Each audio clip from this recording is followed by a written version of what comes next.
Now let's bring the conversation back to Earth and to one of the most transformative technologies shaping our world, artificial intelligence. For our third lecture, AI we can trust, empowering responsible AI for healthcare. As AI transforms healthcare, how do we ensure it's ethical, trustworthy, and improves patient care? This next lecture will talk about the challenges and opportunities in governing clinical AI while upholding the highest standards of quality and accountability.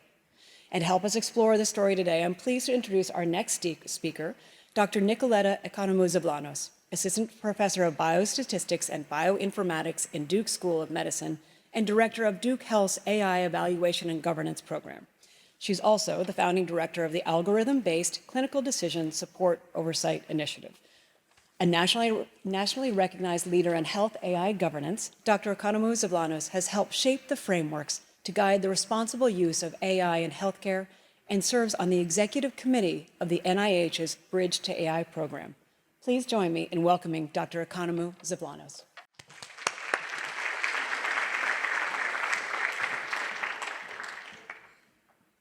My father passed away from a medical error when he was in his 60s overseas.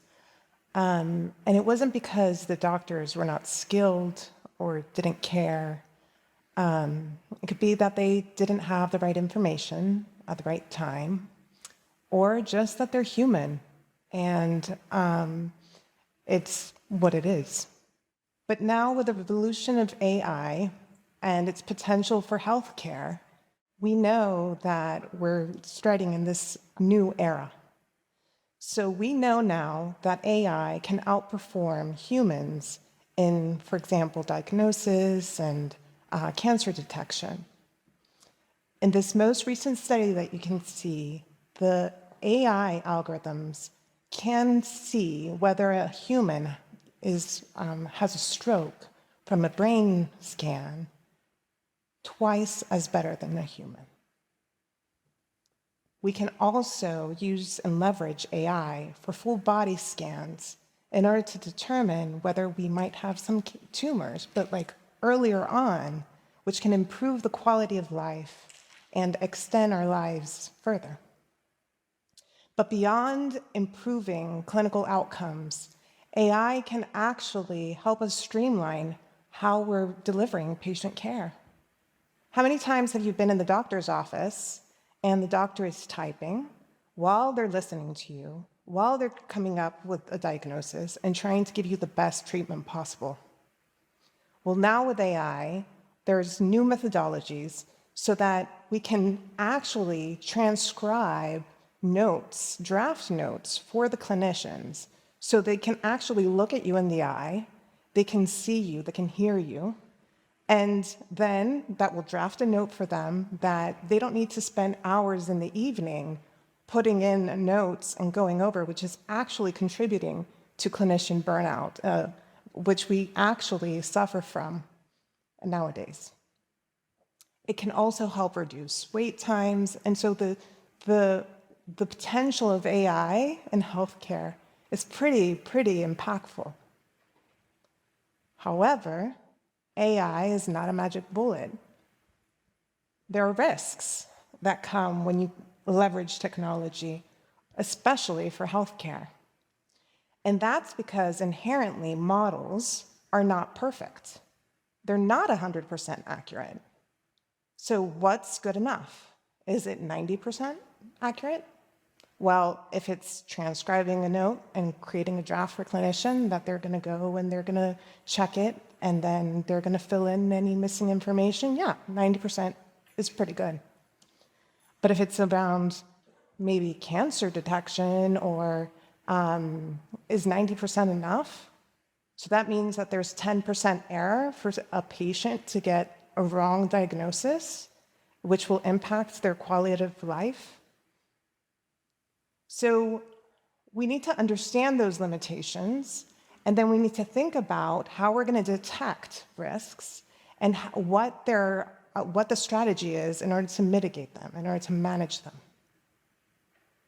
Also, AI-enabled software is not like any other software that you install it in organization A, and then it will perform and will be as accurate in organization B because it is as good as the data that's fed into it.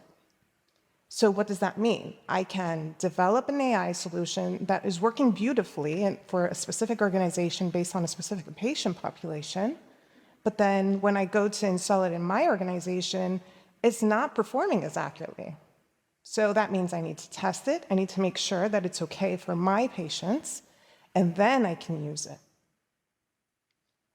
And here's another fact, that even if it works perfectly for my organization, or not perfectly, as we've said, but as good as possible, right? And it's performing pretty well, now, in 2 months or a year, it might not be performing as well because we will expect drifts within the patient population. And a good example of that is what happened during COVID-19. Because all of a sudden, the patients that were coming in for their visits usually stopped coming in because they didn't want to get infected. And then we had other patients that we didn't normally see show up in the clinics. We also need to think about other risks out there, such as automation bias, which basically means under certain situations, like in an emergency department, we might be taking the output of the model and rely on it a little bit more because we're in an urgent situation, so we can't look at the rest of the information that we need in order to make our decision. So there are risks, but how do we ensure that AI is actually trustworthy so we can untap its full potential? So let's define that. What do we mean by trustworthy and responsible AI? And that is that it's meeting ethical and quality principles. And you can see those now popping up on your screen. So let's unpack some of those. Clinical value. We want to make sure that when we introduce AI and AI-enabled technology into the clinic, that it's actually improving how we're delivering patient care. So we want to make sure that it's working appropriately based on its intended purpose, the purpose it was designed for. And then in the real world, we want to make sure that we're seeing that impact and we're measuring it. Safety.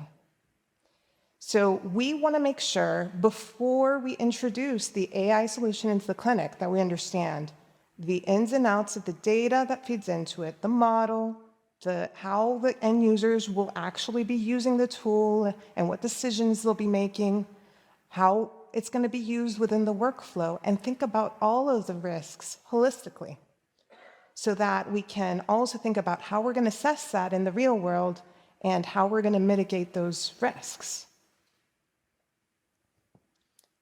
Fairness. We want to make sure when we're introducing an AI solution into the clinic that we're not augmenting any disparities that already exist. Accountability. We want to make sure that we understand who are the subject matter experts within our organization that can tell us, indeed, that if these AI solutions are of benefit to improve a clinical outcome or how we deliver patient care. And so what do? We take all of these principles, and then we basically list out and we measure what are the benefits, what are the risks, and then only if the benefits outweigh the risks, then we say, yes, it makes sense, let's use this AI solution. Because every patient life matters. And the revolution of AI really reminds me of the aviation industry and the Wright brothers that also saw and envisioned the revolution of transportation. And basically, they could tell that, with airplanes, we would unite families again. We would enable trade. We would enable ourselves to see other cultures. But one problem, one issue, just like for healthcare, can actually impact greatly the lives of multiple people. And I was reminded by this on January 30th when a commercial airplane collided with a helicopter.